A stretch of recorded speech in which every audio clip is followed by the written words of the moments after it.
வணக்கம் நண்பர்களே. நம்ம டிஸ்க்ளைமர் எடுத்துக்கிறோம். நம்ம ஆத்தரைஸ்டு அட்வைசரோ, புரோக்கரோ, ரிசர்ச் அனாலிசிஸ்டோ கிடையாது. நம்ம இங்க பேசக்கூடியது எல்லாமே தகவலா மாத்திரமே பார்க்கப்பட வேண்டும். இது யாருக்கும் முதலீடு சம்பந்தமாகவோ, பங்குகள வாங்கவோ, விற்கவோ நம்ம எந்த ஆலோசனையும் கொடுக்கப்படல. எல்லா தொழில்லயும் ரிஸ்க் இருக்கும். ரிஸ்க்க புரிஞ்சுட்டு எச்சரிக்கையோட தொழில் செய்யும்போது எல்லாமே நல்லா இருக்கும். நம்மள ஆதரிக்கிற அனைத்து நல்ல உள்ளங்களுக்கும் நன்றி. வளமுடன் வாழ்க. வணக்கம் நண்பர்களே. நம்ம ஆனுவலைஸ்டு அனாலிசிஸ் பார்த்துட்டு வரோம். அந்த வரிசையில இப்ப நம்ம பார்க்கக்கூடியது ஆட்டோசோன். நமக்கு இந்த ஸ்டாக் நம்ம வரும்போதே இவனுக்கு Q3 ரிசல்ட்டே வந்துருச்சு. ஆனா நமக்கு அமெரிக்கா மார்க்கெட் எல்லாமே புதுசுங்கிறதுனால, ஃபர்ஸ்ட்டு இந்த S&P 500ல எவ்வளோ மேக்ஸிமம் நம்மளால பார்க்க முடியுமோ அவ்வளோ பார்த்துட்டு, அதுக்கப்புறமா ஃபோர்த் கமிங் இயர்ஸ்லேருந்து நம்ம ஆப்ட்டா பிக் பண்ணுறதுக்கு என்ன வழி இருக்குங்கிறத பார்ப்போம். நான் ஃப்ரீ சைட்டை தான் அக்சஸ் பண்ணுறதுனால என்னால் நிறைய ஃபில்டர் பண்ணுறதுக்கான ஆப்பர்ச்சுனிட்டி எனக்கு கம்மிங்கிறதையும் நான் இந்த இடத்துல ஒத்துக்க வேண்டியிருக்கு. ஸோ நண்பர்கள் நான் கேட்டுக்கிறது, நண்பர்கள் நமக்கு சப்ஸ்கிரைப் பண்ணிட்டு நமக்கு சப்போர்ட் பண்ணுங்க.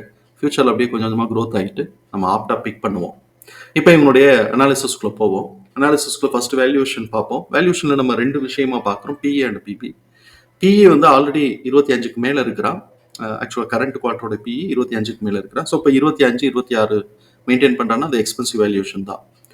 அதே மாதிரி பிபி பார்த்தோம் அப்படின்னு சொன்னாக்கா அது நெகட்டிவாக போயிடுச்சு. அதுவும் நமக்கு இந்த ரெண்டுத்தையும் சேர்க்கும் போது நமக்கு எக்ஸ்பென்சிவ் வேல்யூஷன் தான் இப்போ இருக்கக்கூடிய கரண்ட் ப்ரைஸுங்கிறது எக்ஸ்பென்சிவ் வேல்யூஷன் தான்.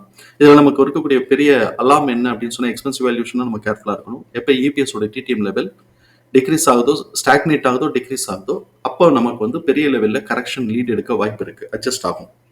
அதனால இபிஎஸோட டிடிஎம் லெவல் வந்து எப்போ டிக்ரீஸ் ஆகுதுங்கிறத நம்ம வாட்ச் பண்ணணும். அந்த அனாலிசிஸில் நம்ம எக்ஸல் ஃபார்மேட்டில் நம்ம பார்ப்போம். இப்போ ப்ராஃபிட்டபிலிட்டியை பொறுத்த வரைக்கும் ஹை ப்ராஃபிட்டபிலிட்டி மெயின்டைன் பண்ணுறாங்க. லிக்விடிட்டி பொசிஷனை பொறுத்த வரைக்கும் இன்னும் கொஞ்சம் அடிக்குவேட் லெவல் கிடையாது, இன்னும் கொஞ்சம் கூட எடுக்கணும். 1.5 வரைக்கும் கரண்ட் ரேஷியோ இருக்குன்னா அது ரொம்ப நல்லது. ஸோ இப்போ 1.5 கீழே இருக்கிறதுனால அடிக்குவேட் லெவல் இல்லை. அதே மாதிரி சால்வன்சி பொசிஷனை பொறுத்த வரைக்கும் இவன் வந்து டாலரன்ஸில் இருக்கிறான், 0.5க்கு மேலே இருக்கிறான், டாலரன்ஸில் இருக்கிறாங்கிறத புரிதலுக்குள்ள எடுத்துக்கிறோம். ஸோ இப்போ நமக்கு எக்ஸ்பென்சிவ் வேல்யூவேஷன் அப்படிங்கிறத ரொம்ப தெளிவாக மனசுக்குள்ள நிப்பாட்டிக்கிறோம். இப்போ இவனுடைய இபிஎஸ் தகவல்களை நம்மளோட எக்ஸல் ஃபார்மேட்டில் நம்ம போட்டோம். நம்ம இங்கே கவனிக்கக்கூடியது புக் வேல்யூ -237. இப்போ இந்த புக் வேல்யூ மைனஸில் போயிட்டதுனால நம்ம வந்து ஃபேர் ப்ரைஸ் கிடைக்காது. ஃபேர் ப்ரைஸுங்கிறது புக் வேல்யூவும் இபிஎஸ்ஸையும் கம்பைன் பண்ணி நம்மளுடைய ஃபார்முலாவில் கிடைக்கக்கூடிய ஃபேர் ப்ரைஸ். ஸோ இப்போ அது வந்து நமக்கு ஒன்று மைனஸில் வந்தாலும் சரி, இபிஎஸ் டிடிஎம் வந்தாலும் சரி, புக் வேல்யூ எது மைனஸில் வந்தாலும் ஃபேர் ப்ரைஸ் கிடைக்காது. அதனால இப்போ நம்ம கரண்ட் ப்ரைஸ் 3843. பிஏ பொறுத்த வரைக்கும் இப்போ இருக்கக்கூடிய இபிஎஸோட டிடிஎத்துக்கு 25.32 வருது. பிபி -16. ஸோ இது எக்ஸ்பென்சிவ் வேல்யூஷனுங்கிறது ஏற்கனவே பார்த்த மாதிரி இங்கே நமக்கு அதே தான் கிடைக்குது. அதனால இபிஎஸோட டிடிஎம் லெவல் நமக்கு ஸ்டாக்னேட் ஆனாலும் டிக்ரீஸ் ஆனாலும் பெரிய லெவலில் கரெக்ஷன் வருங்கிறத நம்ம புரிதலுக்குள்ளே எடுத்துக்கிறோம். இப்போ அடுத்த குவார்டரோடைய மூவ்மெண்ட் எப்படி இருக்குன்னு நம்ம பார்க்கணும். அப்போ நம்ம பார்க்கணும்னாக்க ஏபிஎஸோட டிடிஎம் அனலைஸ் பண்ணுறோம். கரண்ட் ஏபிஎஸோட டிடிஎம் 151.76. அதை ஆவரேஜ் பண்ணும்போது 37.94. இதுதான் நெக்ஸ்ட் குவார்டருக்கான ஆவரேஜ் எஸ்டிமேட்டட் ஏபிஎஸ். இதை வந்து நம்ம ரெண்டு இடத்துல கம்பேர் பண்ணுறோம். ஒன்று வந்து பார்த்தோம் அப்படின்னு சொன்னோம்னாக்க எக்ஸிட் ஆகுறதோட கம்பேர் பண்ணுறோம். எக்ஸிட் ஆகுறதுங்கிறது 52.98. அதாவது அடுத்த டிடிஎம்க்கு எக்ஸிட் ஆக போகிறது 52.98. அதோட கம்பேர் பண்ணும்போது நமக்கு 37.94ங்கிறது கிட்டத்தட்ட 15 ரூபாய்க்கு மேலே கம்மியாக இருக்கு. அதனால இவன் வந்து ஆவரேஜுங்கிற இந்த ஆவரேஜ் இபிஎஸோட டிடிஎம் ஆவரேஜ் இபிஎஸ் எஸ்டிமேட்டட் இபிஎஸ்ஸை எடுத்தா கூட அது டிக்ரீஸ் ட்ரெண்டை தான் லீட் எடுக்குதுங்கிறத நம்ம புரிதலுக்குள்ள எடுத்துக்கிறோம். அவன் இன்க்ரீஸ் ட்ரெண்டுக்கு லீட் எடுக்கணும் அப்படின்னு சொன்னாக்க 52, 53க்கு மேலே ஆக்சுவல் ரிசல்ட் வரணும். ஆக்சுவல் ரிசல்ட் வர்றது வரைக்கும் இந்த ஆவரேஜ் தான் நமக்கு வெளிச்சம்ங்கிறதுனால இதை பேஸ் பண்ணி தான் மார்க்கெட்டோடைய மூவ்மெண்ட் இருக்குங்கிறது நம்மளுடைய பார்வை. அப்போ இப்போ இருக்கக்கூடிய கண்டிஷனில் இந்த ஆவரேஜ் ரிசல்ட்டுங்கிறத பேஸ் பண்ணி நம்ம நெக்ஸ்ட் குவார்ட்டருக்கான இபிஎஸோட டிடிஎம் ப்ரொஜெக்ட் பண்ணும்போது 136ன்னு வருது. ஸோ இது வந்து கிட்டத்தட்ட 15 ரூபாய்க்கு மேலே கம்மியாக இருக்குது. அதனால இப்போ கரெக்ஷன் லீடு எடுக்கிறதுக்கான வாய்ப்புகள் இருக்கும். அப்படி கரெக்ஷன் லீடை எடுத்தது அப்படின்னு சொன்னால் என்னென்ன ப்ரைஸுக்கான ஆப்பர்ச்சுனிட்டி இருக்குது அப்படிங்கிறத நம்ம பார்ப்போம்.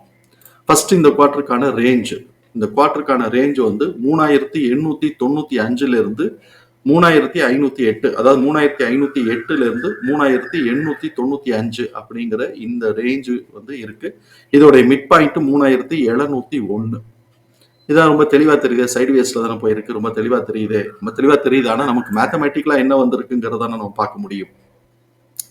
அப்ப இவன் வந்து இந்த இடத்துல நமக்கு வந்து என்ன ஆகுது அப்படின்னு சொன்னா பாட்டம் லைனை இப்படி டச் பண்றான்னு வச்சுக்குவோம்.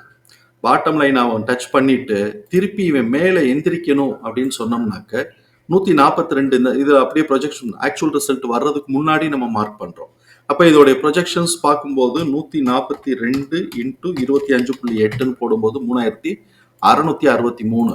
இப்ப இவன் வந்து கீழே 3500 டச் பண்ணிட்டான் அப்படின்னு சொன்னாக்க 3663 தான் அவன் திருப்பி ரிட்டர்ன் எடுக்கிறதுக்கான வாய்ப்புகள் இருக்கும். இப்போ அந்த இதை நான் மார்க் பண்ணல. 3663 இவன் ரிட்டர்ன் வந்துட்டு இவன் எடுக்கிறது 3663ங்கிற ரேஞ்சுக்கு தான் வாய்ப்பு இருக்கும். இந்த ரேஞ்சுக்கு தான் வாய்ப்பு இருக்கும். மிட் பாயிண்ட்டை காட்டிலும் கொஞ்சம் கம்மி. அப்போ நம்ம இந்த இடத்துல நம்மளுடைய ப்ரொஜெக்ஷன் என்ன அப்படின்னு சொன்னா, இப்போ இவன் வந்து கீழே அடிச்சு இறங்குறான்னு வச்சுக்குவோம். கீழே இந்த இடத்துல இருந்து 3500 வந்துட்டான்னா இவன் 3663 பிரேக் பண்றதுங்கிறது இப்ப இருக்கக்கூடிய ப்ரொஜெக்ஷன்ஸ்ல கஷ்டம். அடுத்த குவார்டருடைய ஆக்சுவல் ரிசல்ட் நல்லா கொடுத்துட்டான் அப்படின்னு சொன்னோம்னாக்க இது எல்லாமே அப்டேட் ஆகும். அதனால அடுத்த குவார்டருக்கான ஆக்சுவல் ரிசல்ட் வருதாங்கிறத வரும்போது நம்ம செக் பண்ணிக்கலாம். செப்டம்பர் மாதம் 30 இதை ஃபாலோ பண்றவங்க நீங்க வந்து ஞாபகம் வச்சுட்டு எனக்கு கொஞ்சம் கமெண்ட் பண்ணி விட்டுட்டீங்கன்னா எனக்கு கொஞ்சம் ஞாபகத்துக்கு வந்துடும். தகவல் பயனுள்ளதா இருக்கும் நம்புறேன். தகவல் பயனுள்ளதா இருந்ததுன்னா சங்கருக்கு ரொம்ப சந்தோஷம். நம்மளை ஆதரிக்கிற அனைத்து நல்ல உள்ளங்களுக்கும் நன்றி. வளமுடன் வாழ்க. நன்றி நண்பர்களே.